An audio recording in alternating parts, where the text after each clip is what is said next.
Hey everyone, it's John here from Hockey back with another video, and this video is going to be on Morgan Rielly and 5-6 potential trade destinations for him. One of them is probably not really a trade destination, potentially for free agency next year, but of course, welcome if you're a new subscriber, hit that like button. For people that have been on this channel, know me or just been around in general, you probably know I'm a big Morgan Rielly guy. I mean, I was disappointed with this season performance, but he showed up in the playoffs, unlike a lot of players on this Leafs team. And since 2012, since 2013, Morgan Rielly's been my go-to. Loved his dad's reaction in the 2012 draft, drafted 5th overall. He's one of the guys I liked a lot right in the 2013 season. And it was a scenario where the 2013 choke happened, and then Morgan Rielly made his debut in the 2013-2014 season and went through all the bullshit. The rebuild, Peter Horachek. He went through it all, and through the rebuild, you saw 2014 drafting William Nylander, 2015 drafting Mitch Marner, 2016 drafting Austin Matthews, and then finally Morgan Rielly's been a big leader in this team. And in my opinion, I think if you can get Morgan Rielly in around 7.5, reach somewhat of a discount, get him at 7.5 long term, you do it.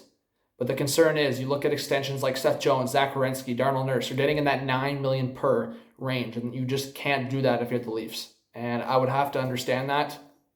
But if you can get it under 8, I love Morgan Rielly. I think he's a great fit with this team. Yes, I know Rasmus Sandin's come into the picture, but I still value a lot of what Morgan Rielly brings. So if you can lock Morgan Rielly up at that number long term, you do it. But in the scenario where you potentially trade Morgan Rielly, these are, again, like I said, 5 or 6 destinations, starting with the Red Wings or Sharks. I'll throw out those two names. With the Red Wings, I think it would have to be an extension right away, similar to the Chicago situation with Seth Jones being traded to the Blackhawks from the Blue Jackets right away, an extension, boom. I think it would have to be that, traded to the Red Wings, lock them up. That's what Stevie Y would want if the trade was to work. With San Jose, I think it could be possible. Obviously, they already have bigger contracts, so I think either one or two things would happen. In a separate trade, it would have to be Brent Burns and Karlsson out, or they just want to build this decor. I don't know. I saw some rumor out there, whether it was Vander Kane. I don't think the Leafs touch that anymore, or Thomas Hertl, maybe. These 4 teams are a lot more likely. I think Morgan Rielly on the Florida Panthers could be a good fit, fitting on that left side next to Aaron Ekblad. We've seen Mackenzie Weegar there, but he's a right shot defenseman. He can fit on that right side.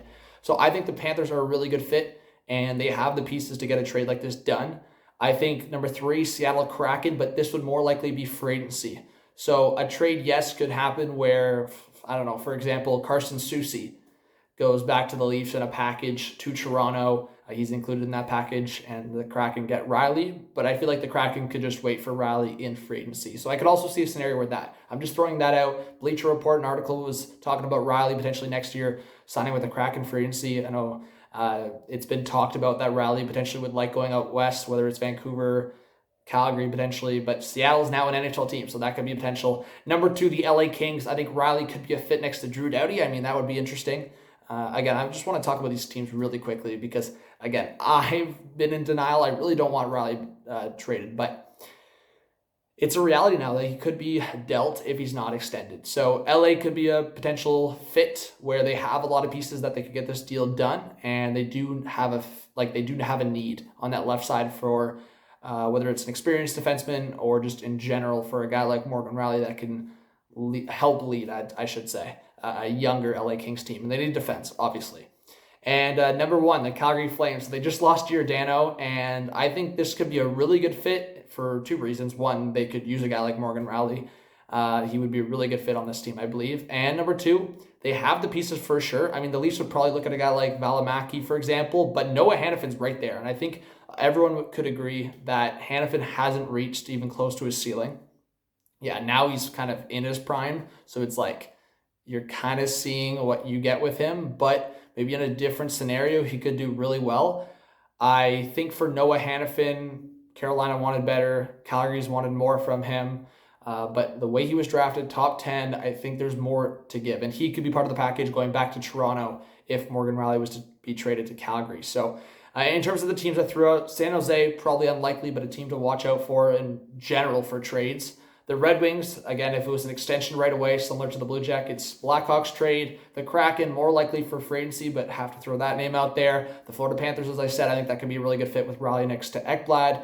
LA Kings, again, another great fit on that left side. They have the pieces to get a deal like this done. and they have the flexibility. And number one, like I said, the Calgary Flames, they lost Giordano, and they could really use a guy like Rielly, especially if you have a guy like Hanifin going the other way. Both teams could potentially win. So let me know what you think. Again, I wanted to talk about it really quickly. I don't want Rielly traded, but in a scenario where he goes above 8, goes closer to 9, the Leafs can't do that, and I would have to understand that. But if Rielly and the Leafs can come together and get to an agreement where it's 8 years, 7.5 per, yes, with the market right now, that seems unrealistic, but I think if you can do that, you do it, and you keep Morgan Rielly, and he's a Leaf for life. He retires a Toronto Maple Leaf at the end of his career. I would love that to happen, and obviously 1967 is a thing. So if Morgan Rielly can be part of the team that finally wins a cup, that'd be pretty cool. So let me know what you guys think. Of course, hit that subscribe button, drop a like, leave your thoughts in the comment section. And I am on vacation, but wanted to get my thoughts out on this, and I'll probably make a couple more Leaf videos coming up.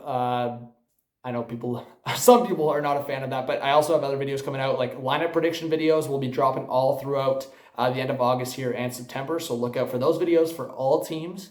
And I'll be making some prediction videos. I have some hot take videos. I think I have a Canucks video coming out. I think I have a Bruins video coming out. So there's a bunch of videos coming out for different teams also. So look out for that, and I'll see you all soon. This is John from Hockey. Peace out.